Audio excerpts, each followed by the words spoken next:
3. Bismillahirrahmanirrahim. Assalamualaikum warahmatullahi wabarakatuh. Waalaikumsalam warahmatullahi wabarakatuh. Baiklah, saya Dewi Saryani akan mempresentasikan 5 materi judul tentang studi Al-Quran. Yang pertama, materi etika Islam dalam pengelolaan lingkungan hidup. Pertama, konsep dasar akhlak, etika, dan moral.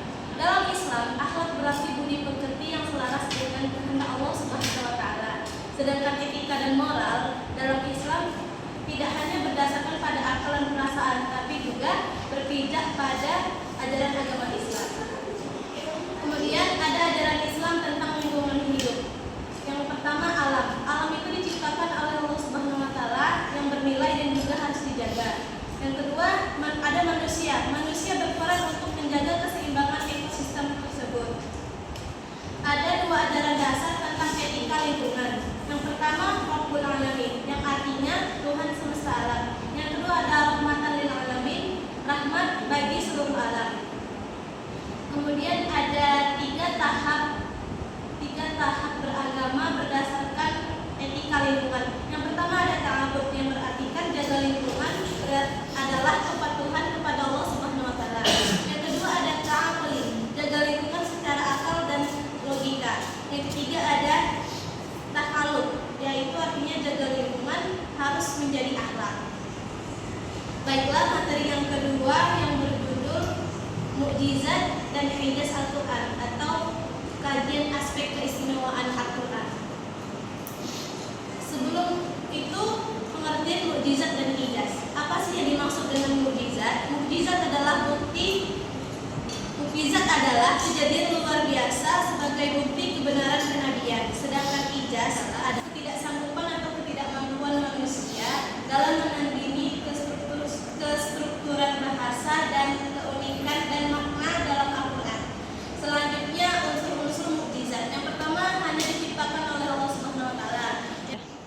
Unsur-unsur mukjizat yang pertama diciptakan hanya oleh Allah Subhanahu wa Ta'ala. Yang kedua, menyimpang dari hukum alam. Yang ketiga, bukti kebenaran kenabian. Yang ketiga, selaras dengan pengakuan Nabi. Yang kelima, tidak dapat ditandingi oleh siapapun. Kemudian ada aspek ijaz Al-Quran. Yang pertama ada kebahasaan, yang kedua ilmu pendidikan, yang ketiga berita gaib, yang keempat isyarat ilmiah. Baiklah, materi yang ketiga yaitu Al-Quran sebagai sumber hukum Islam. Apa yang dimaksud dengan Al-Quran? Secara bahasa, Al-Quran merupakan masdar dari qara'a yang berarti membaca. Dan kemudian secara istilah, Al-Quran merupakan firman Allah atau kalam Allah. Kemudian ada kedudukan Al-Quran sebagai sumber hukum Islam. Yang pertama, sumber hukum Islam itu paling atas dalam hierarki. Yang kedua, memiliki otoritas langsung dari Allah Subhanahu wa Ta'ala. Yang ketiga, semua prinsip ada di dalam Al-Quran. Yang keempat, karakteristik bersifat universal, abadi, dan relevan dengan zaman. Kemudian ada materi sumber hukum Islam selain Al-Quran. Yang pertama ada hadis, ijma, dan qiyas. Kemudian materi selanjutnya yang keempat, Al-Quran dan transformasi sosial bagi umat Islam.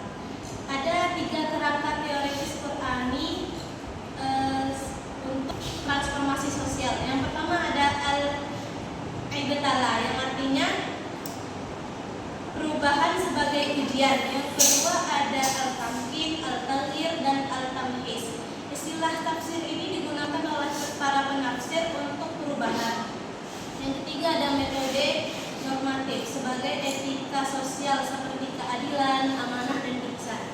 Selanjutnya ada mekanisme transformasi atau bagaimana Al-Quran itu bekerja dalam praktek. Yang pertama di bidang pendidikan. Di bidang pendidikan ini membentuk moral. Yang kedua ada di bidang keluarga, membentuk transformasi sosial. Yang ketiga ada bidang hukum, membentuk hukum syariah dan ijtihad. Yang keempat ada bidang ekonomi,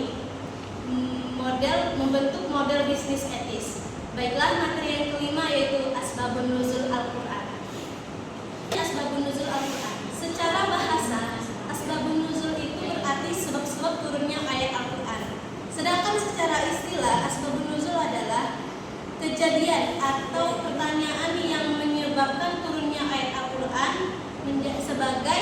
balasan dari Allah Subhanahu wa taala.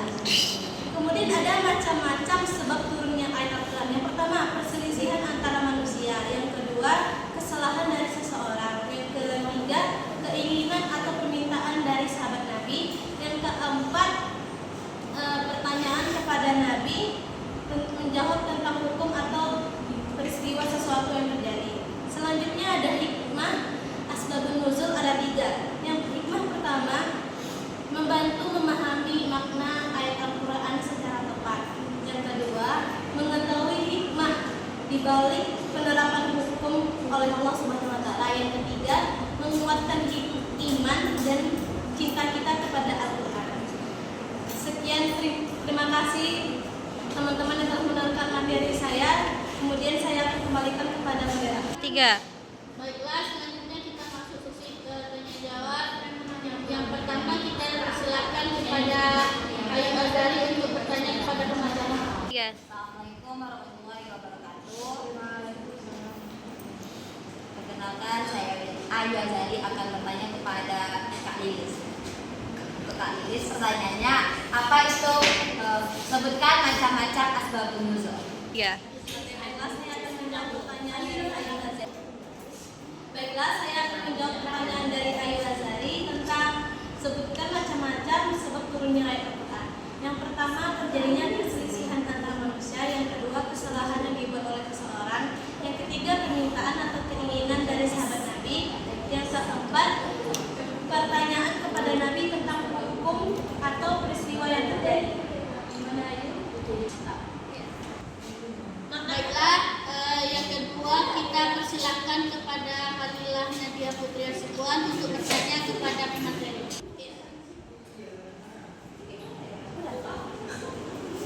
Assalamualaikum warahmatullahi wabarakatuh. Nama saya Fadilah Nadia Putri. Saya akan bertanya kepada Kak Lilis. Sebutkan unsur-unsur mukjizat. 3. Baiklah, saya akan menjawab pertanyaan dari Halina Nadia, yaitu unsur-unsur mukjizat. Yang pertama, hanya diciptakan oleh Allah Subhanahu wa taala. Yang kedua, menyimpang dari hukum alam. Yang ketiga, bukti kebenaran kenabian. Yang keempat, selaras dengan pengakuan Nabi. Yang kelima, tidak dapat ditandingi oleh siapapun. Baiklah, terima kasih kepada teman-teman yang sudah bertanya dan terima kasih kepada pemateri yang sudah menyampaikan materinya. Selanjutnya kita persilakan untuk menyampaikan kata-kata penutup oleh pemateri. Oke, baik. Baiklah, terima kasih kepada moderator dan teman-teman semua yang telah mendengarkan hasil presentasi saya. Semoga bermanfaat. Wabillahi taufiq